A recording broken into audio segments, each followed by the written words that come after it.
Okay, so let's take some of the conversations to the banking sector. Eromosele Ziba, who is one of the investment analysts at Afrinvest, is joining us live from our studios at the Nigerian Stock Exchange. Eromosele, good morning. Hope you had a very nice weekend. Let's talk about the state of the banking industry. Of course, in the last few weeks, it's been more, folks are focusing more on the state of the banking industry, not with the Skybank, now Polaris Bank scenario. But let's stick with the big banks. You folks at Afrinvest are getting your banking industry report ready for the NESG summit later this month. So let's have this sort of a sneak preview, as it were. So let's stick with the tier one lenders. What is the state of these? Of the banking industry, if we use these big boys as a mirror? Okay. Good morning, boss, and thank you for having me.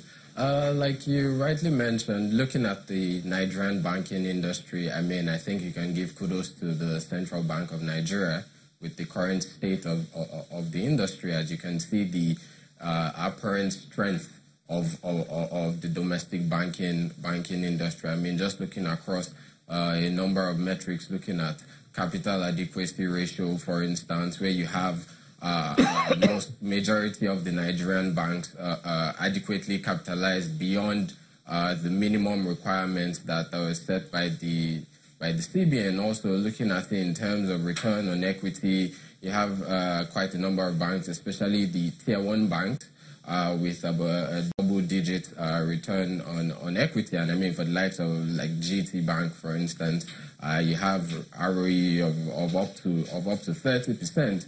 When you look at this performance relative to peers from other African countries, you can see that Nigerian banks are really in a healthy position. And like you mentioned, with these big boys, the tier one banks that you mentioned in the industry, which currently account for somewhere between 75 to 80% of the industry, this could definitely be used as a yardstick for measuring the state of the industry.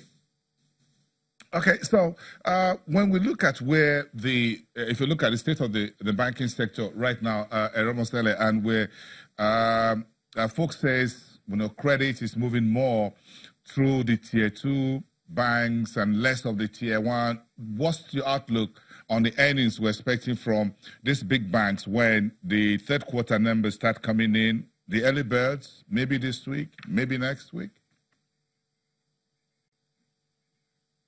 Yeah, the general outlook still remains quite positive. But like you mentioned, yes, we've seen loan growth slow in the industry, especially from tier one players, given the perceived risk within the environment. It appeared that the banks were more adverse to extending credit, and as opposed to that, we saw increased trading income. So we had a lot of banks taking advantage of the attractive yields in the fixed income space, and this has been a factor that has sort of propped up performance.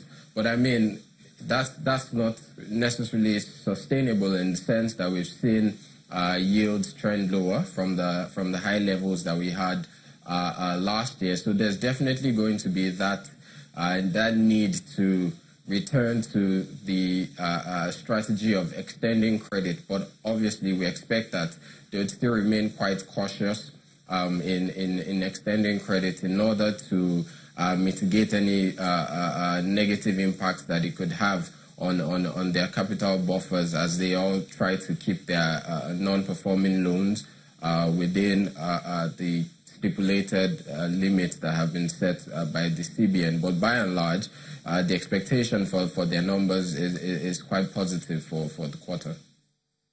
But then if you look at, if the big banks are not expanding their credit portfolio, Eromosele, and their non-performing loans, is also a big issue for them. So should anyone be worried about these big banks, as it were, in any form?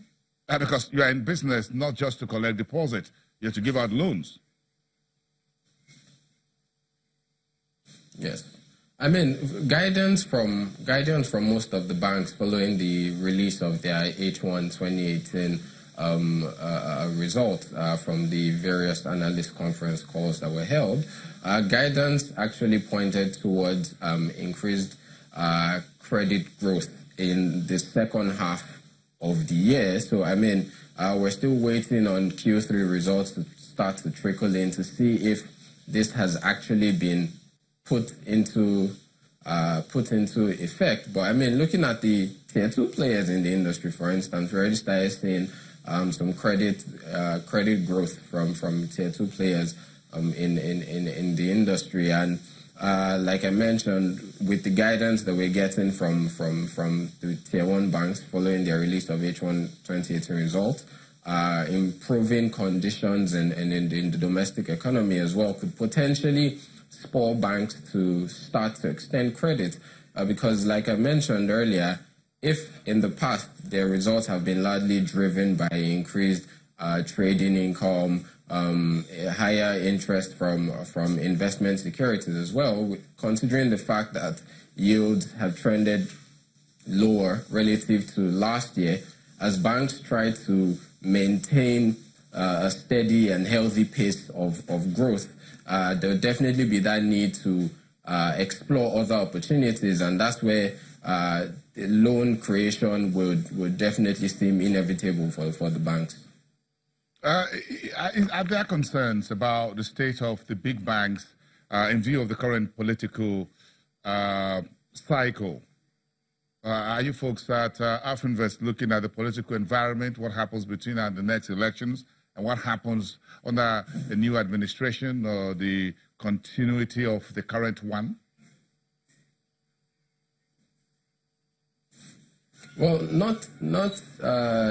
currently we don't necessarily believe it poses any significant threat to the performance of these banks. I mean, despite the tougher operating conditions that banks have experienced for the past 3 years, we've seen that, which was closely tied to the depressed performance of the economy. We've seen that the banks have remained resilient to still turn out positive results. I think the focus will be more on possible policy directions that could come from the CBN.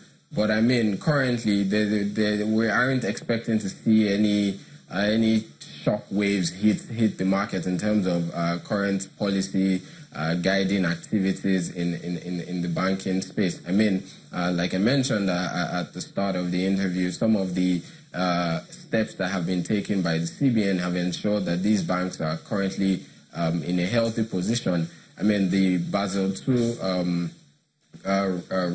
regulation for minimum CAR is about 8%. Here in Nigeria, we have the CBN has set about 10% for national banks. You have 15% for international banks as well, and then about 16% for the domestic systemically important banks.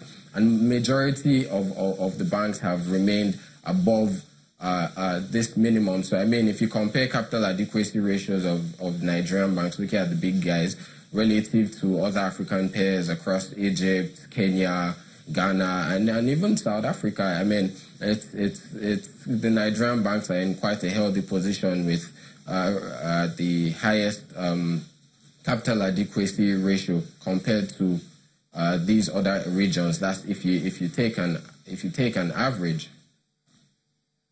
Well, has it been a very good year so far for these tier 1 banks in terms of their return on investments year to date?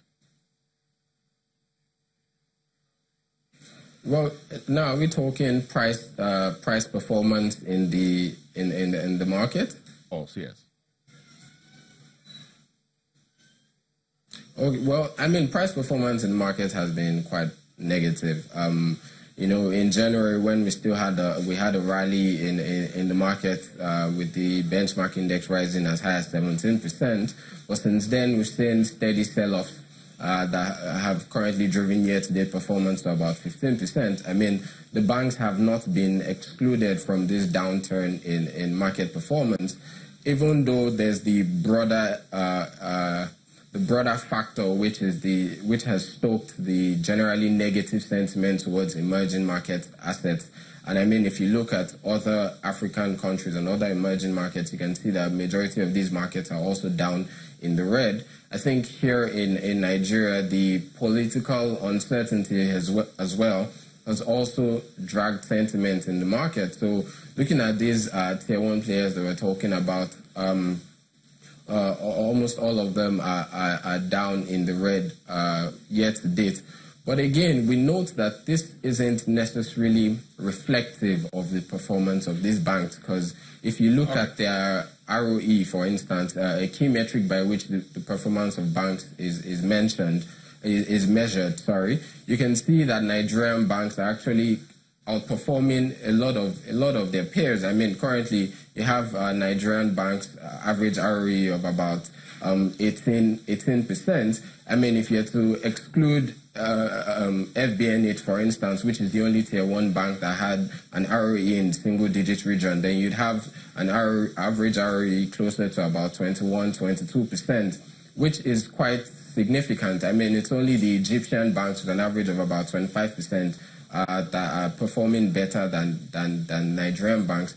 What is more instructive is just proposing this performance.